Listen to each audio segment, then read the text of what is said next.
Schönen guten Morgen, meine sehr geehrten Damen und Herren, die Kolleginnen und Kollegen. Ich darf Sie herzlich begrüßen zum Samstag. Mein Name ist Michael Holzer, wenn Sie es jetzt nicht mehr sehen können. Gemeinsam mit Michael Baubin werden wir diese Session hier mit Ihnen gemeinsam verbringen. Das ist gefährlich hier. Und zwar geht es in dieser Session hier um die Guidelines. Es geht um eine etwas genauere Betrachtung der Guidelines. Sie haben schon mitbekommen, es hat sich vielleicht nicht so viel geändert in den neuen Guidelines, aber es gibt doch ganz wichtige Punkte, die hier zu besprechen sind. Und als ersten Referenten haben wir Herrn Irzal Hadzibegovic aus Slavonski der Kardiologe ist, Interventionist und ERC'15-ALS-Koordinator in Kroatien, der uns über Cardiac Arrest Center berichten wird. Eine interessante Einrichtung, wie ich denke, und etwas, was sozusagen in Zukunft meiner Meinung nach sehr viel mehr Anwendung finden sollte. Bitte schön. Good morning to you all, dear organizers, honorable chairman, dear colleagues, ladies and gentlemen. I am Irzal Hadzibegovic. I'm an interventional cardiologist and ALS coordinator from Slavonski Brod, Croatia. Actually, sorry. One minute. Was ich noch vergessen habe, falls jemand des Englischen nicht so mächtig ist, es gibt hinten so Hörgeräte für die simultane Übersetzung. Wenn Sie die nehmen wollen, dann tun Sie sich vielleicht leichter. Danke. Okay. So for the introduction, I'll say that my German is really poor. It's restaurant German, so I'll speak in English. So I hope that everybody in here will understand me, because I'm not a native English speaker, but I'll try to be as fluent as possible. Well, I thank you for the opportunity to talk about this topic here, this very important topic about cardiac arrest centers in the light of new guidelines. As Dr. Holzer said, there are no pivotal changes, but there are some certain changes that will affect our views on how we manage cardiac arrest, especially out of hospital cardiac arrest. I have no conflict of interest to declare about this talk. I'll give you an overview of my presentation.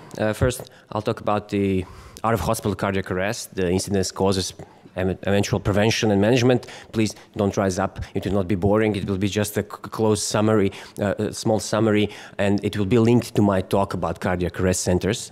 Then we'll talk about the decisions making in out-of-hospital cardiac arrest survivor transportation, the EMS view and the hospital view. How many of you here are EMS guys or ladies? So, okay, I thought it would be more. it's less than a half, but okay, it's really interesting. And the hospital view, how many of you work in the hospitals?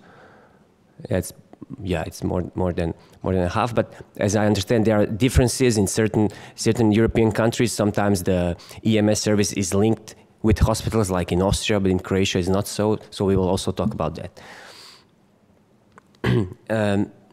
We'll talk about advanced post-resuscitation care, what matters. So that means what does it take, or what do you have to be a cardiac arrest center, and who declares it? Are you self-declared cardiac arrest center, or there should be some regulations, or even like government issued papers or statements that say who gets to be elected or like stated to be a cardiac arrest center. And in the end, I will try to make some practical guidelines according to local standards, because we will talk about some differences within European countries, especially, let's say, Croatia and Austria, because I'm from Croatia and most of you are from Austria or Germany. Well, what about incidence, causes, and prevention? This will not be a long talk. I will not bore you with this. But when we talk about some health issue, and this is out-of-hospital cardiac arrest, first we have to know what are we dealing with, how often does it occur? So what is the incidence? We can say that we don't know. In Europe, we don't have a unique European registry. Yesterday you heard a lot about Eureka program, and this is some work in progress.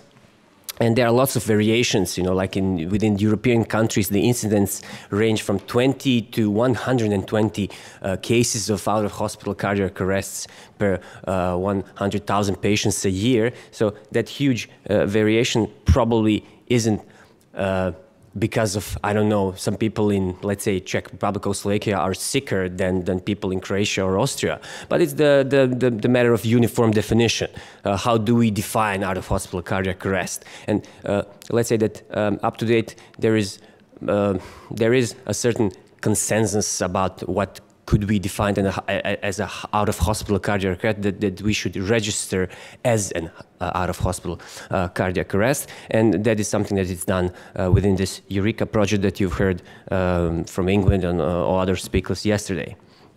But besides these differences in incidence and etiology within European countries, we can say, by looking at the data from, I don't know, Scandinavian registries or even Belgium and etc., that they have something in common. More than 3/4 of all these out-of-hospital cardiac arrests were cardiac or presumed cardiac or medical causes. And that's what is important. So now we will take a little step back from the ERC guidelines and go to the European Society of Cardiology guidelines. And they have this really nice publication that is revised every 4 years, and it's called a Universal Classification of Myocardial Infarction. So if you see here, the type 1 myocardial infarction is the one that we are all talking about, the ACS cause. You have ACS, you have plaque, you have thrombus formation with the eroded plaque, and then you get a myocardial infarction. That's like 80 to 90% of cases, and that's what are we dealing with in the hospital, and those are the cases that get to the hospital alive, and then we treat them.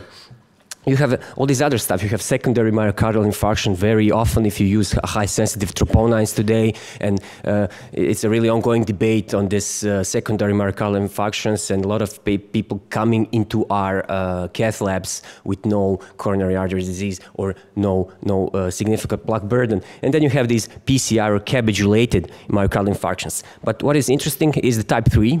It's the myocardial infarction resulting in death when biomarkers or immediate ECG are not available. Well, speaking differently, it's out-of-hospital cardiac arrest. So it's like a circular definition.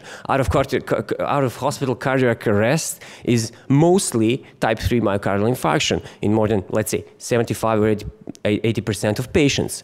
So if we take that as a fact, then we maybe should change a bit our view on the out-of-hospital cardiac arrest patient, especially if we say that it's a most probably cardiac caused or a medical caused out-of-hospital cardiac arrest. Why? Because if we look only at these patients and observe their mortality, within vast European countries, it would be around 5%. And we think that we are really good by treating those patients. When we admit someone with ACS or myocardial infarction caused by an ACS, acute coronary syndrome, let's say in Croatia, the mortality rate nationally is 5.2. Maybe in Austria it's even lower. I know that Vienna Primary PCA Network has a mortality of 2.9, which they reported last year or the year before. So we think that we are really successful in treating those patients. But if we combine those two, type 1 and type 3, in Croatia we have an epidemiologic study, thanks to our National Epidemiology Service, and they combine those two. And when you combine those two, you get a really depressing data on 43% of mortality, because out-of-hospital cardiac arrest is often myocardial infarction type 3, and within Europe, the mortality are also different, but it's around 30% or 40%. And we can and we should do better. And how can we do better? By organizing cardiac arrest centers, and that's what I'm talking about. So if we say that most common etiology is ACS or STEMI, then these patients have certain characteristics, that they are different from other ACS or STEMI patients. The patients that got out-of-hospital cardiac arrest because of a STEMI or an ACS. They have refractory VF or VT. They have unstable return of spontaneous circulation.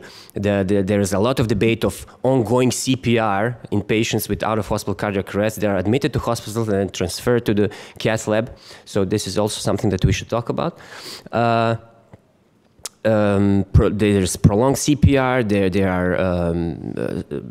There is a lot of cardiogenic shock, and there is a need for organizing urgent on-unit revascularization. When I say prevention, I don't mean to talk about some, Oprah or Dr. Oz, talk about prevention of ACS or myocardial infarction. That's not the focus. I'm talking about patients that you admit into your EMS services or your ERs within your hospitals where specialists of urgent medicine work. And when they present with a clinical image of ACS, chest pain with or without ECG changes, with or without troponines, then you have to think of the risk of cardiac arrest, of course, especially if you're working on the field, out of hospital. So there are certain things that you can perceive within treatment of your patient that maybe make him a candidate for cardiac arrest. So, and maybe you can prevent that cardiac arrest by organizing the treatment that should be organized immediately. So if you have a patient with ACS, you can look at this ECG, and there are some ECG changes that are linked to a higher incidence of cardiac arrest. You look at the ischemic factor. Let's say you have these two ECGs. What do they show? Both. Someone from, are there any medical students here? They can answer. What is this? It's both of them are STEMIs, okay? It's clear STEMIs. You have, like anteroseptal STEMIs. Okay, who is more prone to cardiac arrest here? Especially, VF caused cardiac arrest. Which one? Which guy? This one or this one? What do you think? Someone? Anyone? Please. The first one, yeah, why? Because you look at, okay, they are both anteroseptal myocardial infarctions. He has a huge ST elevation here. This one not, but he has a huge one here, V1, V2. We look only at the AVR and V1. Why? Because if there is an elevation in AVR and in V1, the ischemic vector is moved upwards, so it's like ostial or high proximal LAD occlusion. So this guy with a proximal LAD occlusion is different from this guy from distal LAD occlusion, and this one is more prone to VF and cardiac arrest. So that's something to think about. Maybe we can prevent this by organizing a fast or a highly fast-track transportation to a cardiac arrest center or a primary PCI lab. There are also other things like non-sustained VT, premature ventricular contractions, right ventricular involvement within inferior myocardial infarction, cardiogenic shock, clinical characteristics. All these things should move the EMS service to organize a swift and safe transportation to the optimal treatment. And the optimal treatment for this patient is primary PCI and reperfusion as soon as possible. So what about these decisions in transportation, especially in guys with out-of-hospital cardiac arrest? We have the EMS view and the hospital view, the field view and the view from the people who are waiting this patient in the hospital. I'll give you a Croatian perspective. We can talk about a bit about Austrian perspective because most of you are probably Austrians. And then we'll talk about these new guidelines on cardiac arrest centers. So this is Croatia. This is where I come from. It's a really beautiful country of a really small population of 4.3 million. There's a beautiful coastline here. You go wine and dine here. You book a cruise there, visit all these beautiful islands, and then you experience some, Renaissance and Game of Thrones and Star Wars experience here in Dubrovnik. And then you move up to the part where I live. It's really nice vineyards and these really beautiful countryside, and this is Zagreb, our capital. You see most of highly organized hospitals are based here. We have 12 cath labs. This is the cath lab situation. The 6 cardiac surgery centers, and the primary PCI networks covers 100% of population. So we have these like primary PCI rings that cover whole population. So this is the place where I work. This region is called Slavonia. You have this Danube region also and far east with border with Serbia, but this is Slavonia where I work. This is the town where I work. So this is a case of a guy, it was a couple of months ago, so I will show you what happened to this guy. This guy had a out of hospital, so in the house, witnessed cardiac arrest. It's a small village near this small town called Pakrac.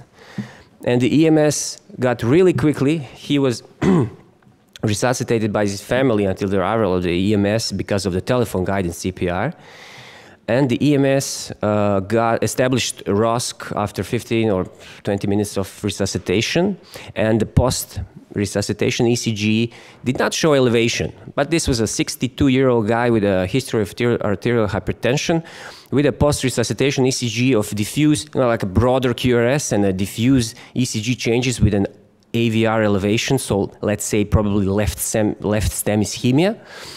So they don't have an ST elevation, but they suspect that this is an ACS case, ACS caused out-of-hospital cardiac arrest. So let's say they resuscitated him, they have the ROSC, they put him in the car, they have the iGel, they have the monitor, they have everything they need.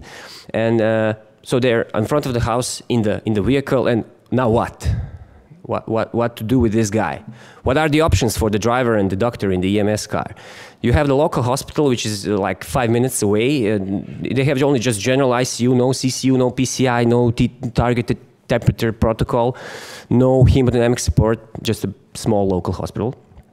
There's a county hospital of that region, 39 kilometers. It's like, let's say, less than half an hour drive. They have a general ICU and the CCU, but with no ventilator. They have a TTM protocol, no PCI, no ISD implantation, no cath lab, no hemodynamic support. My hospital is a general hospital affiliated with the University of Osijek. We are a part of primary PCI network, and we cover that area. We have a general ICU, which is really good. We have our own CCU with ventilator and a targeted temperature management protocol. We have a primary PCI network for 24/7. We do ICD implantation. We have a VA ECMO, but we have no cardiac surgery. And there is Osijek. It's more than 150 kilometers. It has everything.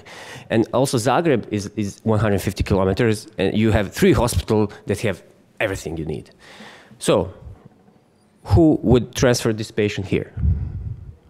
It's the nearest hospital. Anyone? No one. Great. Who would transport this patient here? So, he's resuscitated, he has no ST elevation, relatively stable, and you have these choices. Here? No one. Here? To us? Okay, so let's say more than 30–40% of you. Okay. Here? So it's a 2-hour drive. Here it's 45 minutes drive, okay? So can we all agree that most of us would transport this patient to our hospital, not because I work there, but because we can offer the most things that this patient needs in 35 minutes, okay? But what happened actually? What happened was this. So if we go back a bit, you see these borders here. They are county borders. We have 21 counties, and all these counties have EMS services, which are relatively independent. And there's one central EMS office in Zagreb, which, let's say, controls the work of these independent EMS services, but they are relatively independent. And they operate under some healthcare policies, laws, and stuff. And there is a healthcare act issued by the government, and it's always revised, but this thing remains the same. A patient with acute or critical condition is transferred as soon as possible to the nearest hospital. And that's what it says, and that's what our people, EMS people, mostly do. So what it's like in Austria?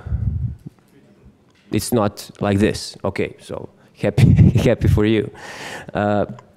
We don't know what it's like in Europe, but I have a feeling that most of these Southern European or Eastern Southern European countries have like these policies or regulations like we in Croatia, where EMS guys tend to drive people to the nearest hospital which is available to unload the patient there. And then it's all about the hospital regulations. How will they organize the transportation to the hospital that can provide certain care for this patient? Because EMS service and the ER hospital service are separated in Croatia, divided. As far as I know, in Austria it's not like this, right? Okay, great. And we have the guidelines. They are clear that patients should be, let's say, if they have a STEMI, they should get urgent angio as soon as possible. We are all clear about their treatment, but about the transportation, these kind of cases, you don't. It's like a local policy. So what happened to this guy? He went here. They organized the transportation. Of course, they knew immediately in that hospital what was going on, and they organized transportation to our hospital. So 40 to 50 minutes were lost. The patient had actually thrombosis of the left main stem, which was aspirated. He was put on some integralin and some dual antiplatelet therapy. He was put on ECMO and then transferred to Zagreb, where he was put on emergency transplantation list. But unfortunately, he did not manage to get a heart, and he died. So, okay, he was a really sick patient, but maybe these 40 to 50 minutes meant something. We don't know. So what about the hospital perspective? Should a hospital consider itself a cardiac arrest center? When you are admitting an out-of-hospital cardiac arrest survivor, I think you should be aware, do you have a primary PCI capability? What are your ICU or CCU capabilities? Do you have any kind of hemodynamic support or any kind of written protocol on which medication will you use for maybe medical hemodynamic support? Do you have cardiac surgery? What are your transplantation programs, rehabilitation programs? Because these patients often need this stuff. So basically, I don't know what's in Austria. In Croatia, this is relatively new. Cardiac arrest center is a relatively new thing that is mentioned in the guidelines. And right now, this is more linked to the primary PCI networks. We can say that in Croatia, the hospitals that are included in the primary PCI can call themselves a cardiac arrest center, but certain other steps should be taken in future. I don't know what's the situation in Austria. Do you have these things proclaimed or are also linked with the primary PCI centers? We don't know. Okay. So this is the first time that ERC guidelines are mentioning let's say like a recommendation, something about cardiac arrest centers. And so what matters? So what should you have to be defined as a cardiac arrest center? What are the parameters? Some Swedish and Danish registries showed that number of beds, number of staff, and annual volumes of treated out-of-hospital cardiac arrest patients matter, and the hospitals with higher volume get better results. There are a lot of studies with primary PCI availability with TTM protocols, prognostication protocols and stuff.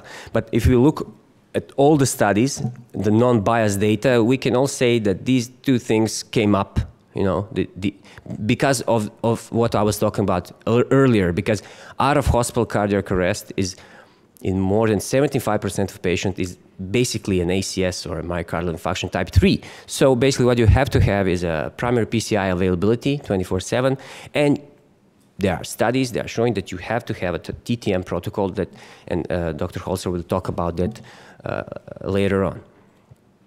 I will also add this, and we will talk about this in my lecture, mechanical hemodynamic support, and why is that important.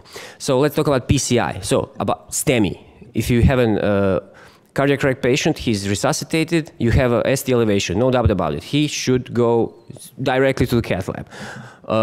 What about non-ST elevation patients? So there are data that these non-ST elevation patients should also receive urgent or even early, so that means within 2 hours cath, if there are no other causes, if you exclude any other cause of cardiac arrest. So there is a nice paper about it's a Paris registry, Paris-based registry. So 61% of all written arrests got urgent angio. 70% of patients without ST elevation had some critical stenosis, and half of these stenosis were stented. We don't have randomized controlled data on this because you cannot organize a randomized controlled trial on these patients. They're not so big in numbers, and the ethical things would be really hard to organize. But in conclusion, we can say that ST elevation patient with after cardiac arrest should go immediately, and patient without should be processed really fast within 1 hour. And if there is no other non-cardiac cause, they should also get a cath. I will not talk a lot about TTM. There is a lecture about that. But we can all say that mild controlled hypothermia is beneficial. We can all agree, right? And whether it is pre-hospital or in-hospital surface versus core or combined, how long, how cold, we can all talk about that later. But we can say that TTM protocol that prevents temperature to go up 36 degrees is beneficial, and we should know that. And if you want to be a cardiac arrest center, you should have a written protocol on how to maintain temperature below 36 in your patient. And just a small reminder on hemodynamic support. Yesterday, Ian was, during his foam med talk, he said ECMO is a new hit on the foam med stuff on the internet.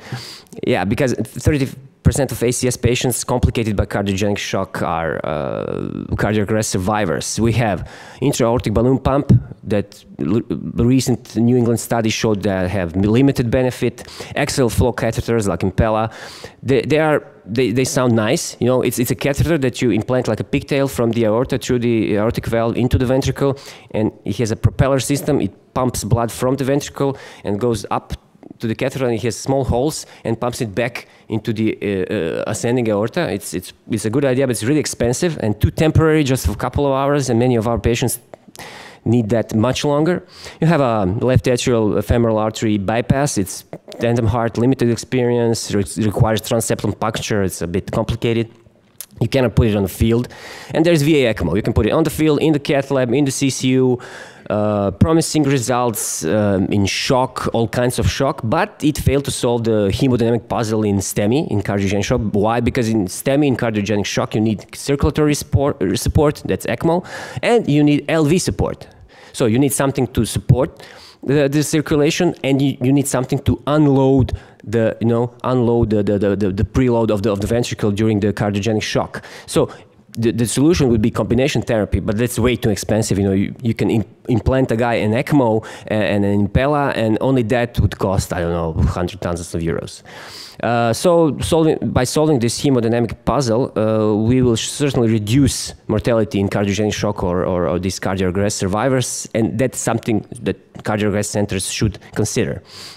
So at the end, I would say that cardiac arrest center should be the place where you can have a primary PCI within 24 hours, 7 days a week. You have a written TTM protocol. You have hemodynamic support protocol, whether medical or mechanically assisted. You have written neurological monitoring because of the prognostication, and you should have an organ donation protocol as well. That's my opinion. And transplantation guidelines should be tailored according to this data, not according to some law or not. So these patients should be admitted directly to the nearest cardiac arrest centers, but as I see, I think that's the case in Austria. So at the end, I would just say that it takes a system to save one life, and that chain of survival that we have 4 links during our ALS courses is not that short. I mean, all of this matters, and cardiac arrest center is just one part of the chain, but some say it's one of the crucial parts as well. So thank you for your attention. Maybe I'm a bit off time, but there I sent you some greetings from our cardiac arrest center in Slavonski Brod. Thank you.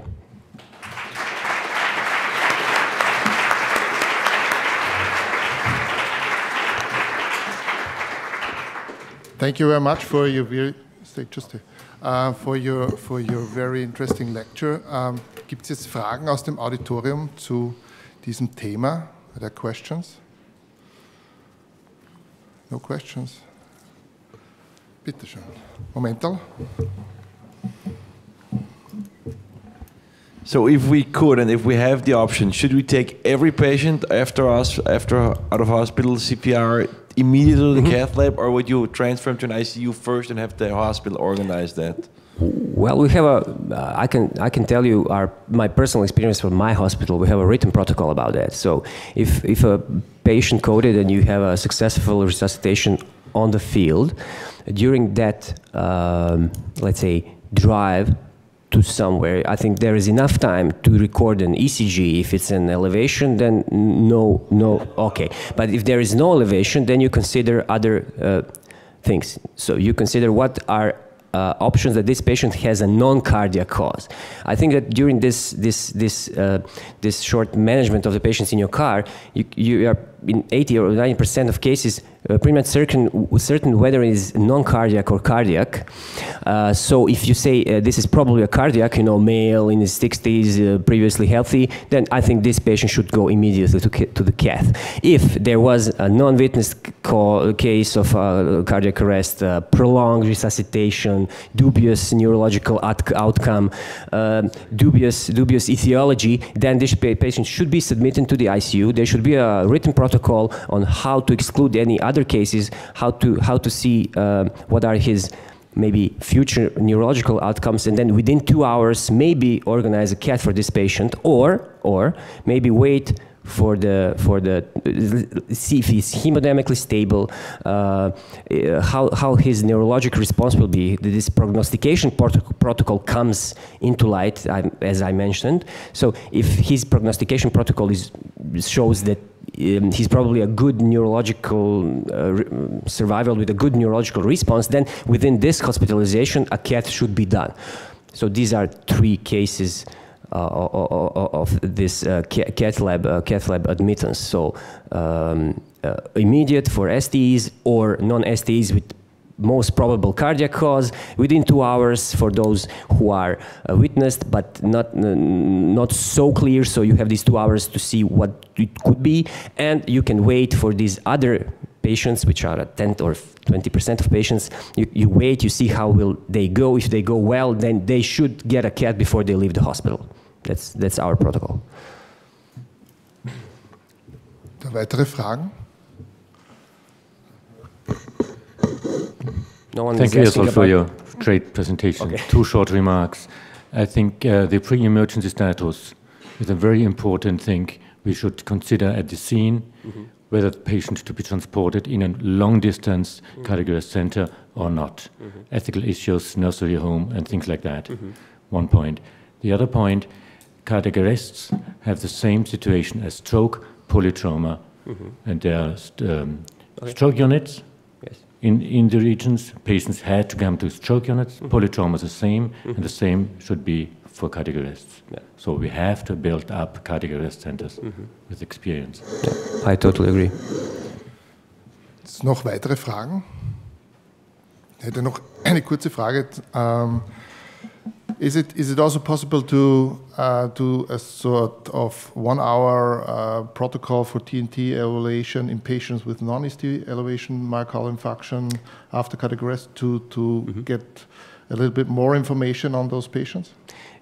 Yes, but the fact is most of hospitals have high sensitive troponins, and in these patients that are resuscitated, what we see in non-ST elevation cases, most of them, let's say almost 100% of them have positive troponins, but there are certain cases when troponins are just barely positive, and you have these extremely positive cases. But I wouldn't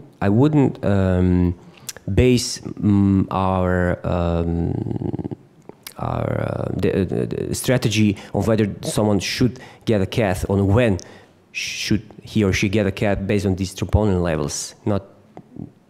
I think that this protocol of assessing the situation before, you have this anamnesis, history, and history of the patient, and the post-resuscitation ECG should be probably enough to consider this patient whether he's a candidate for urgent or early cath, especially bedside echo, and sometimes we also use urgent CT scan of the brain just to see whether it is a really big hemorrhage in the brain or something like that. So if we are not certain, but I think that we should not base our strategies on troponin levels because they can be deceiving. Almost every case will be positive. So yeah, or if it's really a short period from symptom onset to cardiac arrest, then it will be negative. So what then? So you wait and then you lose time. Okay, thank you very much. Thank you.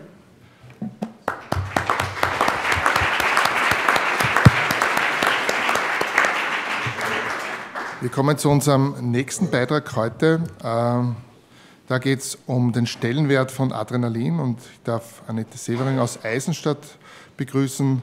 Sehr viel früher Innsbruck, dann Wiener Neustadt.